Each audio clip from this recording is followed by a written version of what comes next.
love, friendship, family, relationships. These are the threads that bind every human's life. But what happens when you are a non-believer? When you don't want to participate in a family or religious festival? When you don't share their faith? Every conversation could feel awkward, tense, or even invisible. Can relationships survive when belief collides with disbelief? Or are non-believers doomed to always feel like outsiders? Most people think that if you don't believe in God, you can't build deep relationships, can't find meaning, or even live a happy life. But is that true? Hello everyone. Today, I want to talk about something that many of us experience but rarely put into words: the struggles of being a non-believer in a world full of believers. Now, when I say non-believer, I don't mean someone who wants to attack faith.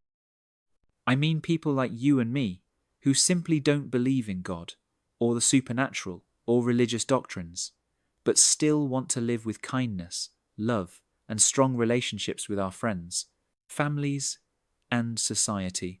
Because let's face it, not believing in God comes with its own challenges. It can create distance with people we care about, it can feel isolating, and sometimes it even feels like we don't have a safe space to be fully ourselves. But here's the truth.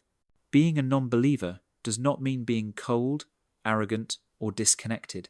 In fact, if we learn how to handle these struggles wisely, we can actually create stronger, deeper, and more honest relationships than ever before. That's what this video is about. The first struggle is internal. As non-believers, we often live in a world where belief in God is considered normal, and anything outside of that feels strange or even wrong to others.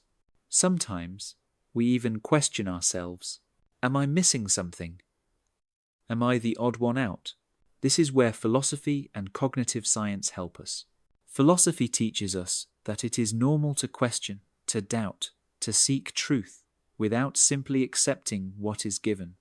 Doubt is not weakness.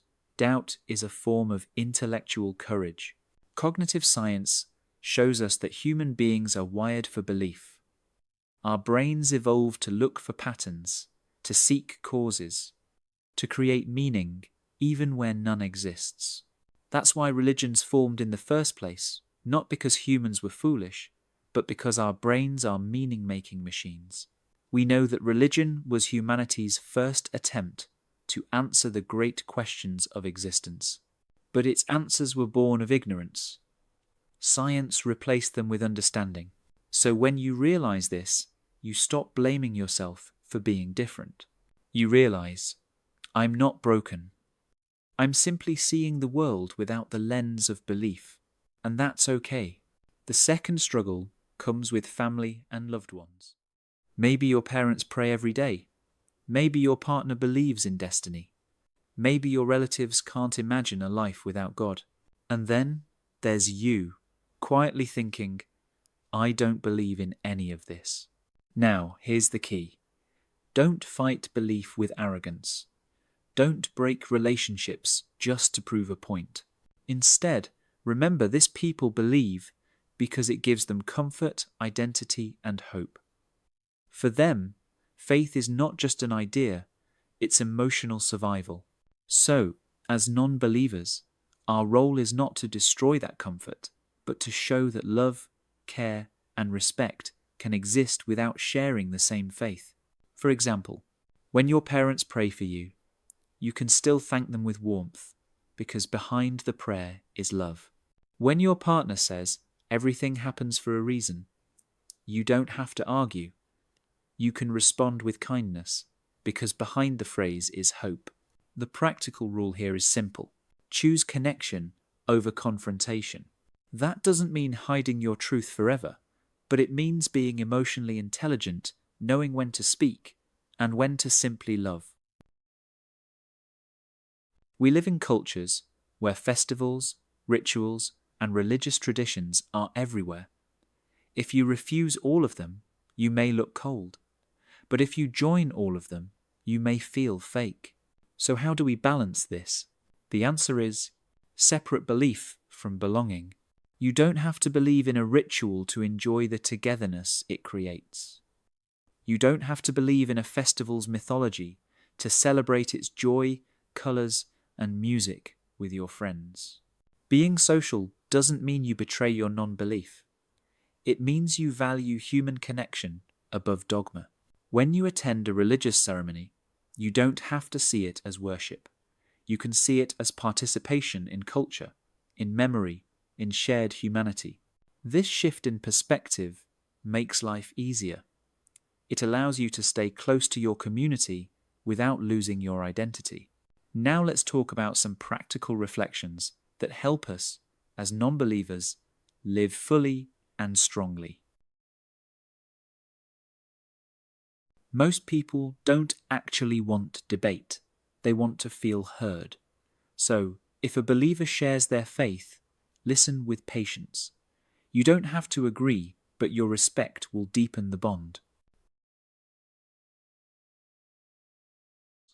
Instead of identifying yourself only as an atheist, live by values like kindness, honesty, rationality, and compassion. These values speak louder than the label non-believer. Society may tell you you're wrong for not believing. Don't carry that weight. Your worth does not depend on fitting into their narrative. Build bridges with love. Show people, through your actions, that a non-believer can be just as moral, caring, and trustworthy as anyone else. In fact, often more so because our kindness comes from choice, not fear of divine punishment. At the end of the day, being a non-believer is not just about rejecting God, it's about affirming something deeper, that we humans are capable of love without reward, that we can seek truth without fear, that relationships are built on respect, not dogma. If believers find strength in faith, then we, as non-believers, can find strength in humanity itself, in reason, in compassion, and in the beauty of simply being alive. And once you realize this, the struggles no longer feel like chains. They feel like opportunities. Opportunities to show the world that meaning, morality, and love can exist without belief. So if you're a non-believer watching this, remember, you are not alone. You are not broken. You are simply living your truth in a world that often misunderstands it. And the best way to handle these struggles is not with anger, but with wisdom and humor. Not with confrontation, but with compassion. Because in the end, the strongest relationships are not built on shared beliefs, but on shared humanity. Thank you for listening. If you found this helpful, share it with someone who might need it. And remember, belief may divide us, but love and respect can unite us. In my next video, we're going to tackle a really interesting question in detail.